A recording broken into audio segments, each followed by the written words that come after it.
Hey everyone, Lenny Pinna here in Garberville, California. It is a cooler and somewhat windy day today, very unlike what it's been recently. And I decided that I'm going to make herb jam. Nari had given me a bunch of cilantro a couple of days ago, and I thought I'm going to add to it with some of the herbs and greens in our garden, and I'm going to make that herb jam that I talked about before. But on my way down, before I cut some herbs, I want you to see the roses that I'm passing right now because I'm stopping and smelling the roses. These roses just caught my eye. This color, this orange and yellow is so vibrant. And I already took a whiff of them.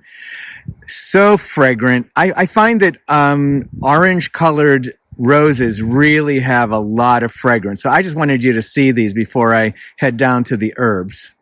Wow, you can really hear the wind up in the trees, just a little bit up above us, right on the ridge there. That's where the wind is really whipping around. Sounds really cool in the air. I'm going to stop here at the wild fennel, and I'm going to cut fennel fronds for the herb jam. I went around and got a variety of some of the older, mature fronds and some of the delicate fronds from some of the new fennel that's coming up. I'm going to get a bunch of this wild arugula from here and maybe a couple other places to add that nice peppery spiciness to the jam. What's nice about the herb jam is that you can use some of the older, mature, maybe slightly tougher herbs, as well as younger, tender herbs as well. Or if they're wilting a little bit, the herb, you're cooking them and you're going to cook them down a lot. So it really works to be able to use up a lot of different herbs at different stages. We don't have a lot of fresh parsley yet. I planted seeds, and then we have some of the old parsley that's going to seed. I'm going to just take a little bit of this, but I did buy some regular curly parsley just to add to it so I can get that flavor since we don't quite have enough yet. I'm going to get some of my thyme from the new bed here. I'm going to cut a bunch of these chives, the first things that I had saved when I got here. And even though I pulled out mint, of course, there's some mint that's starting to grow around it, and I'm going to take that as well.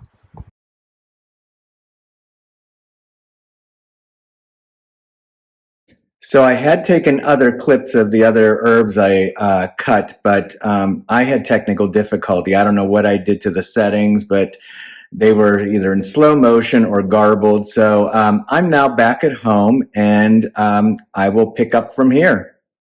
So this is the basket of herbs that I picked to go along with the cilantro and chard that I have in the refrigerator. And now it's time for the laborious part of washing and pulling leaves off, destemming, getting everything ready for cooking. I started with a nice bunch of the wild arugula. We have so much of it. I'm so glad I'll be able to use it. The good thing about washing the herbs, you don't have to dry them. Keeping them wet is just great for the cooking of them. I'll be putting some oil, but it also needs some water for the steam cooking as well. Okay, I've pulled off the leaves from the mint and the lemon balm and the fennel fronds. They're all delicate. They cook down really easily just in this form right here. So I just hand tore the Italian basil and the Thai basil and the chives. I did cut into just smaller segments so that they'll be more in proportion to the other ingredients rather than long chives. So I tore the leaves from the Italian parsley in the garden, the curly parsley that I bought, and this nice pile of cilantro that Nari gave me. Those thin little stems are fine. They're going to cook down. You don't want any long, harder stems, the lower parts, but the ones that are up by the leaves, they're just fine. So now we're down to those smaller little leaves and herbs. The delicate tender sage that's new, I don't have to do anything but just pulled off the leaves. This pineapple sage, I'm going to rip them like basil, rip the leaves. These older sage, I'm actually going to cut up and chop up. They definitely have a tougher texture if they're not chiffonaded or cut down. Obviously, rosemary, I'm just going to take all of those harder leaves, leaves off of that stem and chop those up. And thyme, which I love, it's so delicate in terms of the leaves, but the stems are not. They definitely stay harder. They'll be in your food. You'll detect them. So try to keep out definitely the thyme stems. Okay, so I chopped up the rosemary, and I find with tougher sage and wet, I find it's harder to cut with a knife, so I use the scissors and cut it into strips. So now it's time to put it all together. Let's see what we've got here. Woo, look at all these herbs. Yes, we're going to put that all together in this pan. I'm going to start with a light olive oil for the bottom. And then after I put the herbs in, I'm going to stick a little bit of butter. So I'm going to do that. All right. Okay, I think I'm going to have fun just by starting to throw herbs in, mixing them up. Chives, mint, lemon balm. What do I've got there? The basils. Let's see, we got some fronds here. All right, I'm going to come over here and get some of the oregano and the parsley.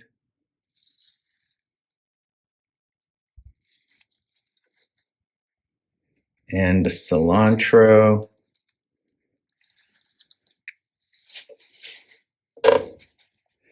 Let's get some of these other herbs here. The thyme. Some of this sage. Some of this delicate sage. Hope you're not getting dizzy with me. And the rosemary. I'm going to go back and get more of it, but I just wanted to get a quick mixture so you could kind of see what we're doing here. So I think I'm going to light my basil tomato bruschetta candle that I made to accompany the cooking of this. I had it the other evening. I just love the smell of this. It's just like a kitchen with an oven and hot bruschetta coming out. So I'm going to start with putting the gas fairly high to start. And I'm going to put some water so that it both steams and sautés. I'm going to put salt. Obviously, I'm going to have to put it a couple of times and mix it around, and pepper.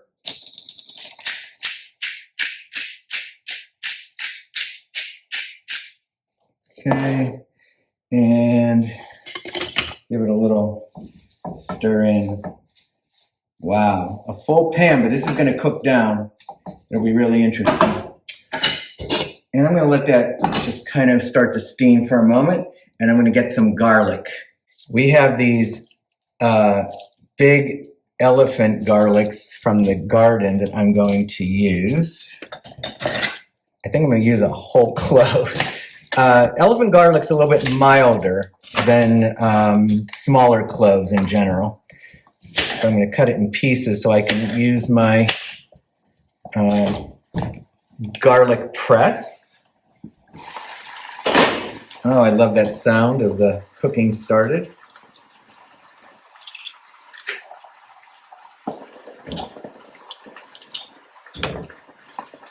So this is still kind of a little bit young and juicy, which is interesting, rather than, oops, whoa, don't go away, hard.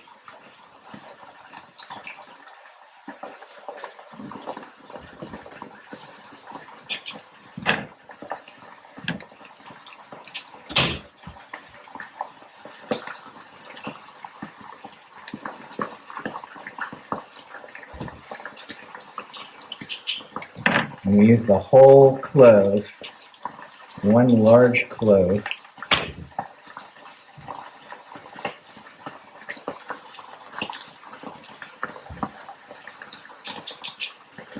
Great. Already you can see how fast it's starting to shrink.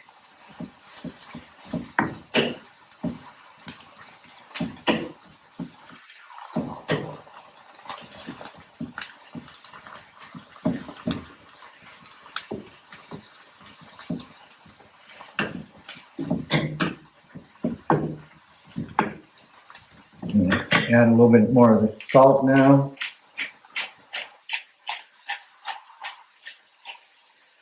And the pepper. Oops, my hand needs a little bit of, excuse me. My hand was a little sticky from the garlic. There we go.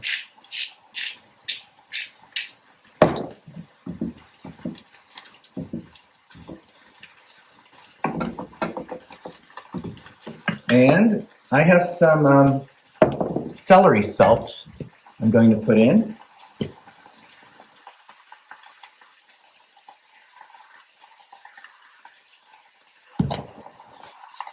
And cumin. I'm going to start to turn this down now. Now that it's already kind of has shrunken.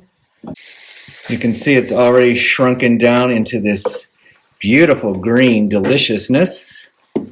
So now I'm going to put in some cumin and a little bit of crushed red pepper. And sprinkle some cumin. That really gives it a great flavor. And I'm just going to put a pinch, just like a little bit of hot pepper, just to give it a little zing. Not too much. This is where you can really, make it your own. First of all, you don't need to have all of these herbs. Whatever herbs you have, in plenitude, use them. You don't have to have everything. I just wanted you to see the wide array of herbs that you can use. You can throw celery leaves in there as well. I had some chard I was going to put in. I thought I might have needed a little bit of bulk. I wasn't sure how many herbs I was going to have. But I decided I'm not using it. I'm just going to go pretty much with the herbs and that little bit of arugula that really gave it some body. I had enough wild arugula to do it. And really all you have to do now is let this cook down slowly, simmer, until it gets, we'll see by the end, like a sort of like a mushy, jammy, spreadable kind of green. It's really going to be good. All right, we'll let it simmer. I'm going to turn up the gas a little bit higher than simmering. I want it like not quite medium, but a little bit more. I want it to be cooking, you want to hear a little bit of that sizzling. Not too high, not too low where it wasn't doing as much. I want to have a nice sizzle going on there. So while that's cooking, I thought I would talk to you about serving options, ideas. I have to say that I learned about herb jam when I worked at a restaurant in Berkeley, a very famous restaurant called Chez Panisse, and we served herb jam. We were able to use a lot of because we use fresh herbs a lot, we were able to use a lot of our herbs that if they were just starting to wilt or whatever and make this delicious herb jam. We would serve it often on toast, either plain on toast or with a slice of ricotta cheese. And I have to tell you, if you haven't had sheep's milk ricotta, it is amazing. I mean, regular ricotta is wonderful, but sheep's milk ricotta is like delicate, refined, the texture, the flavor, everything about it. So we would put a slice of that on the toast and then drape over the herb jam. So good. By the way, that sheep's milk ricotta that I'm familiar with is in the Bay Area. It came from Bellwether Farms. So if you ever see it, I highly recommend it. So for today, I'm going to make some toast when this is done. And I have some Italian ricotta cheese, which is cow's milk cheese. And, recently when I made it, I experimented a little further. After I made it, it's a very savory, slightly tangy jam. I decided to mix a little bit with honey. And it was so good. So I would recommend that too. You might, if you ever try it, you might like it enough that you want to put some honey in the actual cooking of it. I like it more savory and tangy, but adding a little bit of it and putting that maybe on the ricotta with toast, or not with toast, just on a ricotta, that could be just delicious. I also thought about, I haven't done it, but I thought, at this point, before putting cumin, maybe you could keep it in that Italian vein, like the tomato basil bruschetta. Since it has olive oil and onion, chives and garlic, you could put some grated cheese in there as well. So you can make this your own. The types of herbs you use, the seasonings, if there's certain season, if you want to add cinnamon because you like that in your jam, you can play around with it. So these are just some of the options I wanted to talk to you about. So I thought we'd take a look at where we are with this. Ooh, pretty. I'm going to say that this is probably like halfway done. It's beyond wilted. Things are starting to break down a little bit, but they're not melding yet as like a jam. So this is about halfway. I might actually stick some water in. By the way, I switched to this fork. It feels like it's better to kind of get in between things.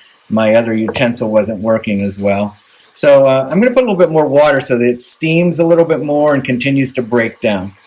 So I put more water and it's really steaming nicely. Look at all that steam coming up. It's definitely continuing to cook down. Yeah, maybe it's 2/3 of the way. Who knows? We'll slow it down toward the end a little bit, but for right now, we'll keep it cooking and steaming. And while that's cooking, I think that I'm going to start doing a little bit of cleanup because you don't want to see what's on the other side of that camera right now. Woo! What a little mess I've made over there. Stems everywhere and herbs all over the sink. So anyway, I'm going to do that, and then I'll get ready to make some toast and get the ricotta ready to prepare for what I'm going to eat. I'm going to taste for you. Okay, we're going to take another look. Oh, yes. You can see how they're starting to come together. Yeah, starting to get into that softer. We're starting to form a little, it's going to start getting a little pasty. Now I'm going to turn the gas down now because I don't really want to put more water and I don't want it to burn. I just want it to now cook more slowly.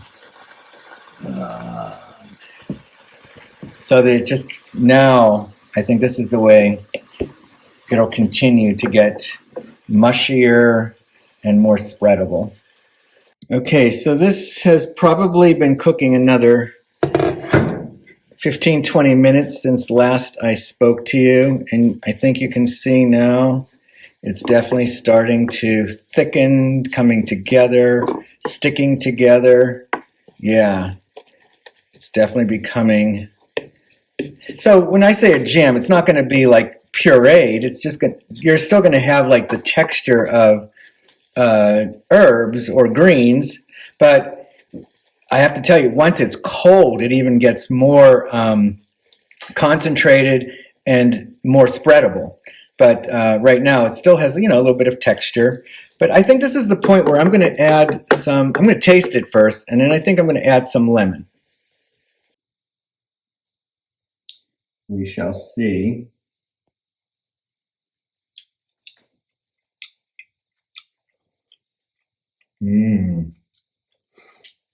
So just so you know, wow, definitely has that little tang, little bite. It's not mouth burning hot, but it definitely has a little tang to it. The zing. I am going to add a little more salt at this point too. I could tell that it could use a little bit.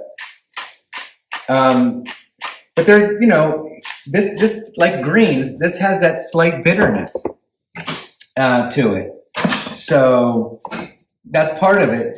However, like I said, if you want to put some honey or something, if you like to just, sweeten it just a little bit, or if you really like it, those bitter greens and like the savory, this is delicious for that. But I think I'm going to add a little lemon just to brighten it up now a little bit. It's been cooking in olive oil as well, and I think it just needs something to now bring out a little brightness to it, a little acid. Take out some of these seeds. I'm doing this because you're here. I don't always, I'm not good at that. Sometimes I just start squeezing and out come the little pits. All right, let me see here.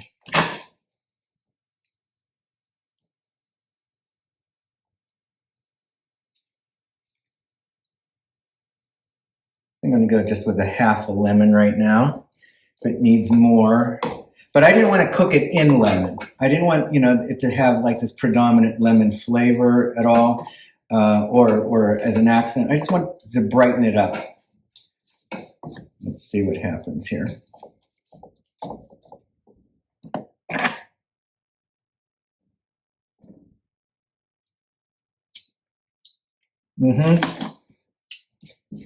Yeah, the lemon's good. You need a little acid.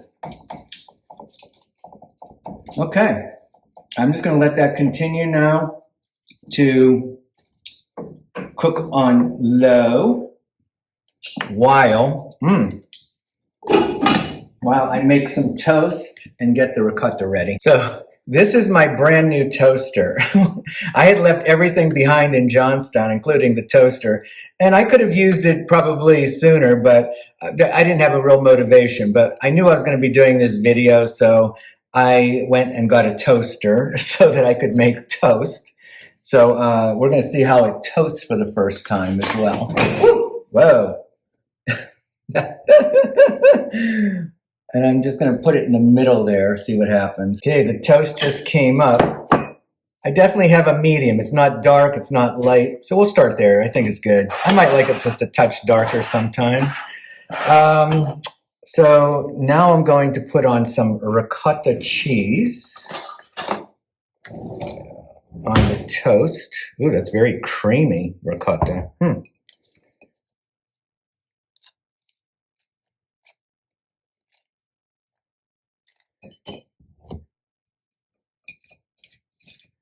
So I'll show you in a second.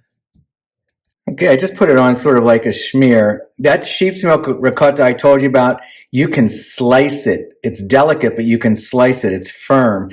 I really like that. But, this has the ricotta flavor, so it should work as well. Let's see how we're doing.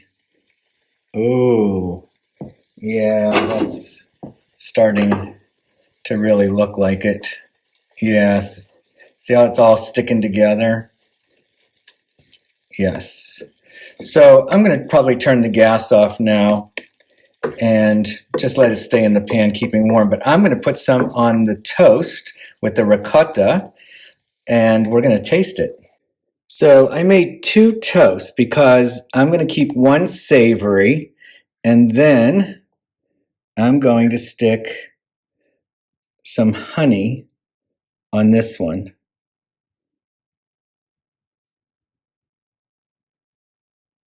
And we'll see what happens. Well, that honey is really thick. My goodness. Here. So before I taste these, there are 2 things. One is I think you could still cook this down even a little bit more to your liking. I might have put a little bit more water again and just cooked it just a little bit more. I'm going to enjoy it like this, but also know that when you put it in the refrigerator, somehow it actually tightens up and becomes a little bit more spreadable in it as well. So it's up to you. It's up to your liking how you try it out, experiment. So I'm going to try it now without the honey.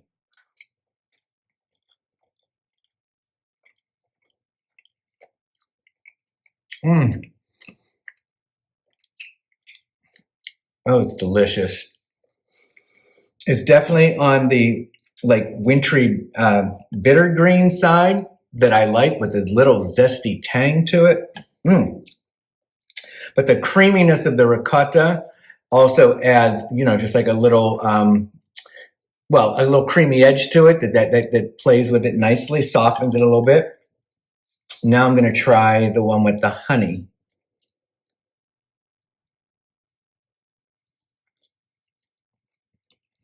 Oh my God.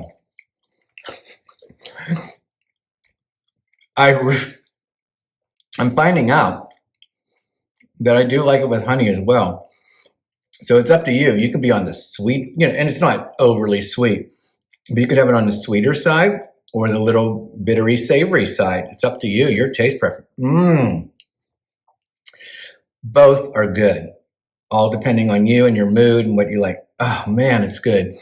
The other thing is, the next day after it gets a little tighter, the flavors have melded more also. So, and it's when it's cold, it actually has a really good flavor cold. So this is warm. I actually preferred it the next day cold. So there's just different ways you might like it. So I'm interrupting my own video to tell you that I did add more water and I cooked it a lot longer, maybe almost a half an hour longer, very slow simmer. I want you to see this because this, I think, is much more like herb jam. So here we go. You see how it's really, really stuck and mushy together? This is very much herb jam. And when that gets cold as well, it's going to even get better. So it's hard when you're your own camera person, and if you decide to go on or change. I already ate, so I wasn't going to eat again. But I wanted to give you that update because I really wanted you to see what herb jam really looks like. Have a great night, everyone. Thanks for joining me. Ciao.